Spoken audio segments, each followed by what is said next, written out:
Sir cinema ನೋಡಿದಿರಲ್ವಾ? ಎಲ್ರಿಗೂ ನಮಸ್ಕಾರ. ನಾವು ಸಿನಿಮಾವನ್ನು ನೋಡಿದ್ದೀವಿ. ಎಲ್ಲ ಪಾತ್ರಗಳು ಅದ್ಭುತವಾಗಿ ಬಂದಿದೆ.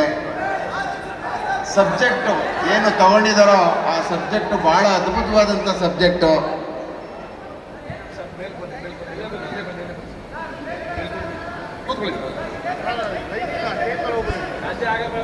ಆ ಕಾರಣಕ್ಕೆ ಭಾಳ ತುಂಬ ಚೆನ್ನಾಗಿ ಬಂದಿದೆ. ಯಾಕೆ ನನ್ನ ಮಗಳು ಮಾಡಿಬಿಟ್ಟಿದ್ದಾಳೆ ಅಂತ ಉಗುಳುವಂಥದ್ದಲ್ಲ, ಭಾಳ ಕಷ್ಟಪಟ್ಟಿದ್ದಾರೆ. ನಾನು ಕೊನೆಯಲ್ಲಿ ರೋಷ ಆಗ್ಬಿಡ್ತು ನಿಜವಾಗ್ಲೂ. ನಾನೊಬ್ಬ ರಿಯಲ್ ಪೊಲೀಸ್ ಮನ್.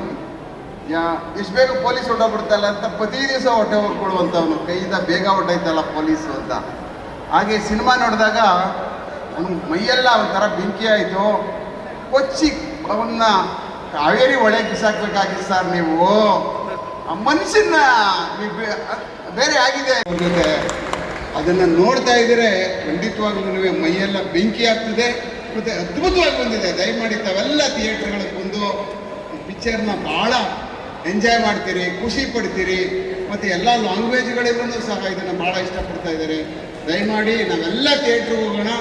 ಸುಮ್ಮನೆ ಎಲ್ಲೋ ಕೂತ್ಕೊಂಡು ಯಾರೋ ಹೇಳಿದ್ನ ಮಾತು ಕಟ್ಕೊಂಡು ನಾವು ಸಿನಿಮಾಗಳನ್ನ ಸೋಲಿಸ್ಕೊಡ್ತಾ ಇದ್ದೀವಿ. ಕನ್ನಡ ಸಿನಿಮಾಗಳನ್ನ ಸುಮ್ಮನೆ ಕಾಮೆಂಟ್ ಮಾಡೋದು, ಯಾರೋ ಹೇಳಾದ್ಮೇಲೆ ಕೇಳುವಂಥದ್ದು ನಾವೆಲ್ಲ ಮಾಡಿ ಈಗಾಗಲೇ ಬೇರೆ ತೆರೆಮರೆಗೆ ಸರಿದು ಹೋಗ್ಬಿಡ್ತಾ ಇದ್ದೀವಿ. ಆದರೆ ಬೇರೆ ಲ್ಯಾಂಗ್ವೇಜ್ಗಳಿದೆ, ಬೇರೆ ಭಾಷೆಗಳೆಲ್ಲ ಭಾಳ ಅದ್ಭುತವಾಗಿ ಬೆಳೀತಾ ಇದ್ದಾವೆ. ನಾವೆಲ್ಲ ಥಿಯೇಟ್ರಿಗೆ ಹೋಗಿ ಮಾತ್ರ ನಾವು ಕೂತ್ಕೊಂಡು ನೋಡಿ ಆಮೇಲೆ ನಮಗೇನು ಅನ್ನಿಸ್ತದೋ ಅದನ್ನು ನಾವು ಬೇರೆ ಮಾತಾಡಿದ್ರೆ ಸರಿ ಇರ್ತದೆ. ಅದಕ್ಕೆ ಮೊದಲೇ ಮಾತಾಡಿ ನಮ್ಮನ್ನು ನಾವು ಹೊಂದ್ಕೊಳ್ಳುವಂಥದ್ದು ಮಾಡಬಾರ್ದು. ನನಗೆ ಮಾತಾಡೋಕ್ಕೆ ಅವಕಾಶ ಮಾಡಿಕೊಟ್ಟಂಥ ರವಿಚಂದ್ರನ್ ಸಾಹೇಬ್ರಿಗೆ ನನ್ನ ಅತ್ಯಂತ ಎತ್ತರದ ನಮನಗಳು. Thank you. ಜೈ ಕರ್ನಾಟಕ, ಜೈ ಸರ್. ಸಿನಿಮಾ ಏನಕ್ಕೆ ಇಷ್ಟ ಆಯಿತು? ನೀವು ಮಾಡಿದ್ದಕ್ಕೆ ಇಷ್ಟ ಆಯಿತಾ? ಹೌದು, ಮಾಡಿದ್ದಕ್ಕೆ ಇಷ್ಟ ಆಯಿತು. ಬಟ್ ಅದು ಬಿಟ್ಟು ಪ್ರತಿಯೊಂದು ಕ್ಯಾರೆಕ್ಟರ್ಸು ಭಾಳ ಚೆನ್ನಾಗಿ ಬರೆದಿದ್ದಾರೆ ಸರ್. ಅಂದರೆ ರೈಟಿಂಗ್ ಆಗಿರ್ಬೋದು ತುಂಬ ಕ್ರಿಸ್ಪ್.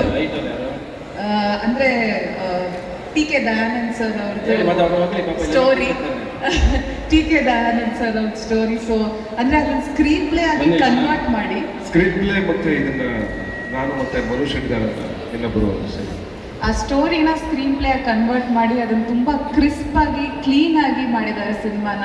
ಆ್ಯಂಡ್ ಪ್ರತಿಯೊಂದು ಪಾತ್ರಗಳು, ಅವ್ರ ಜೂನಿಯರ್ ಆರ್ಟಿಸ್ಟ್ ಆಗ್ಬೋದು, ಅವ್ರ ಸಪೋರ್ಟಿಂಗ್ ಆ್ಯಕ್ಟರ್ ಆಗ್ಬೋದು, ಯಾರೇ ಆಗಿರ್ಬೋದು, ಸಿನಿಮಾದಲ್ಲಿ ಅವ್ರನ್ನ ಪಾತ್ರ ಥರ ತೋರಿಸಿದ್ದಾರೆ. ಇವ್ರು ಹೀರೋ ಇವ್ರಿಗೆ ಜಾಸ್ತಿ ತೋರಿಸ್ಬೇಕು, ಇವ್ರು ಹೀರೋಯಿನ್ ಇವ್ರಿಗೆ ಜಾಸ್ತಿ ತೋರಿಸ್ಬೇಕು ಅಂತ ಅದನ್ನು ಬಿಟ್ಟು ಪ್ರತಿಯೊಂದು ಕ್ಯಾರೆಕ್ಟರ್ ಆಗಿ ತಗೊಂಡು ಹೋಗಿದ್ದಾರೆ.